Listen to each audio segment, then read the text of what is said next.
afternoon. Welcome to Jim Munley's World of Weather. Clicked on to the long-range weather forecast discussion for September 26th to 30th. Guidance a pretty good agreement on the flow during this period. As we go 26th to 30th here, you can see we have a trough here in the west, ridging here, or in the south, and a zone of flow here across the north, with ridging here with above normal heights across much of the country. And the models are showing, excuse me, an upper low here lingering across the southeast. Now, a trough is forecast across the east on Friday. You go back here, you see it here, and should split between northern energy that exits quickly across the northeast by the weekend. That'll be the system that'll be bringing rain across the area here. So we go to Thursday, Friday. That's the first system moving out, and then a week close low will remain over the southeast. A frontal boundary is forecast to bring widespread rain for the Gulf Coast to the Mid-Atlantic on Friday. Here we are. We're looking at Thursday and Friday. You can see the system there, and then it moves into Saturday. Saturday has been trending drier than previous days, and we're going to Sunday, and that's how we look at that. Through Friday. Now, another closed low is off the west coast and can lead to multiple rain chances across Southern California into the southwest as it drifts southeastward. And you can see the rainfall here. Here's that system. And a ridge in between these two systems will cause above normal temperatures for the interior west to the northern plains. We could take a look at the rainfall amounts that we're expecting across the northeast. We'll go here. I think this is the map. Okay. We go to Thursday and Friday. We see here close to an inch. This is much needed rain for this area. Even higher amounts here. You see 1.20 over an inch here. And we go to Thursday, Friday, close to an inch southeast New York, over an inch here across Connecticut and Massachusetts border, close to an inch here. So this would be a good amount of rainfall that is needed. Not enough to cause flooding. We have 1.40 here across the Tennessee Valley areas. So we'll keep an eye on that. Okay, we're going to look at the period now for October 1st to the 5th. Go back to the models. And what we have here is the GFS is the only model that keeps a trough here in the west, zone of flow here, and it has an upper low here across the lower Mississippi Valley near the Gulf Coast. The other guns have above normal heights with with a zone of flow across much of the country. You can see here. All right. So for this forecast period, I am calling for above normal temperatures for much of the country, calling for anomalies to be up to 8 degrees above normal here. And for precipitation, calling for below normal precipitation here. Probability of occurrence is up to 35%. Above normal precipitation here. Probability of occurrence is 35 to 40%. Okay, we're going to look ahead for the period for October 6th to the 10th. And the GFS has a trough over the northern Rockies. See here, sinking down across from Alaska. The ensembles are indicating zone of flow. Here we look at it's the GFS ensembles. Here's the European ensembles. Here's the European ensemble zone of flow. And the European, if you go back here, brings a trough sinking down into the Great Lakes region. Whether it comes in the northeast remains to be seen. It could. It probably will. Or it could. I'll leave it at it. It could. So for this forecast period, I am calling for little change in temperature anomalies, and for precipitation, calling for above normal precipitation here, and for this region, probability of occurrence is up to 40%. And we have below normal precipitation for this region here. Probability of occurrence is 35 to 40%. Highest anomalies here across this area here. Okay, we're going to speak about the tropics now. All right, it's going to get interesting. All right, we have two areas to watch, here and here. This is the systems bringing heavy rain and gusty winds to Leeward and Windward Islands. Okay, so these are the two systems that we're forecasting.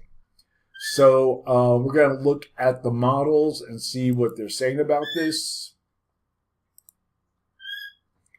Okay, it's going to be hard to keep track of it. Here's one. Here's the next one. They remain weak. And remember what I always say, the weaker they are, the chances are they move further west and could develop closer to the mainland.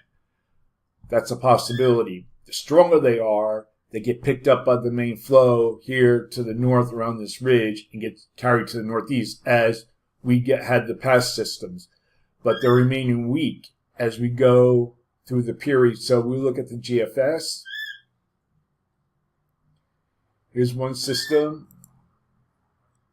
The other system remains weak. You don't even see it. This is a GFS.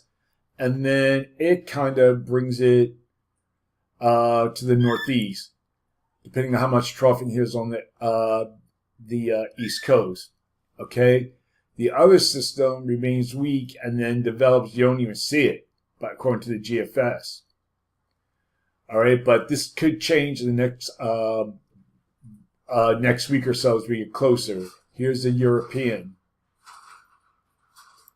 There goes Gabriel. Here's our first system.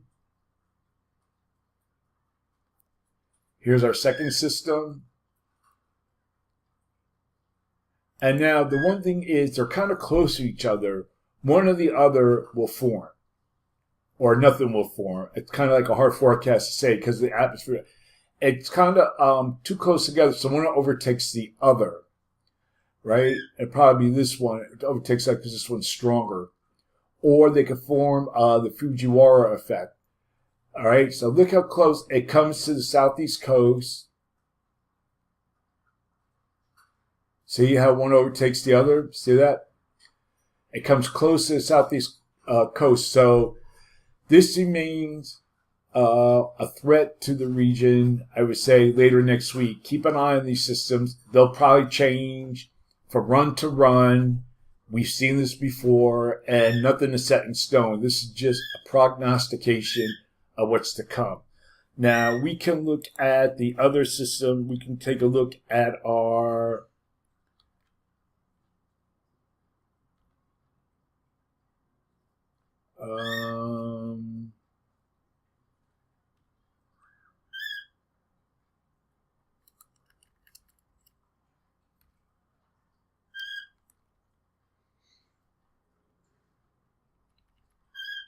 okay, let me get something here.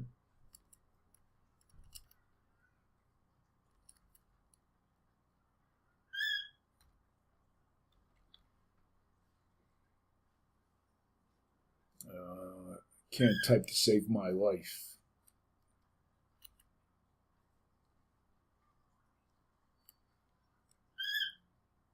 Okay, we just have to go here to the desktop. All right, we want to look at this system.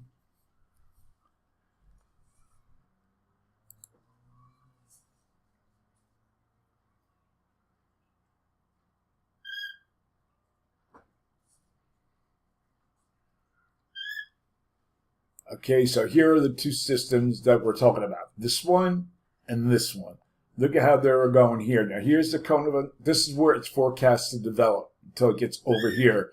Right now, we'll look at the water vapor imagery. I don't know if I'm going to have much time to go into this on this. If I have to tune into YouTube Live tonight. Okay, I want to look at the water vapor imagery. This is the dry air. Right now, it's experiencing dry air and shear, okay, in this area. So they're impeding systems until they get over here. The atmosphere becomes a little more conducive for development. Okay, we'll try to take a look at the shear. Let's see if I can get the shear in here. The shear in here.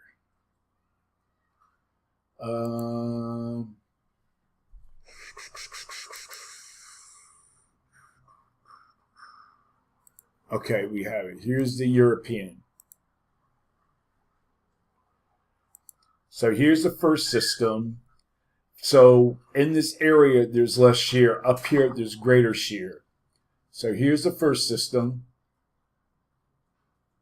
as it moves out. You don't even see the other one. Oh, here it comes, right here. And that kind of is further to the west. So we have to wait and see how this develops. We'll go back here. Over here, shear. It's still experiencing shear, so it may not be all that strong. But we have to watch these systems as it gets closer to the into early next week and the weekend. So we'll have to keep an eye on that. Right now, the first system has a 90% chance of development in the next 7 days, and it has a 60% chance in the next 48 hours. The second system has a 20% chance of development in the next 2 days because it's in the area of unfavorable shear, and it has a 60% chance of development in the next 7 days. So chances are medium, but the second system, the first system, it's kind of high, so I'm going to be watching these over the next couple of days. So that's it for now. That is the long-range weather forecast discussion for September 26th through October 10th. Thanks for coming to Jim Munley's World of Weather, and have a good day.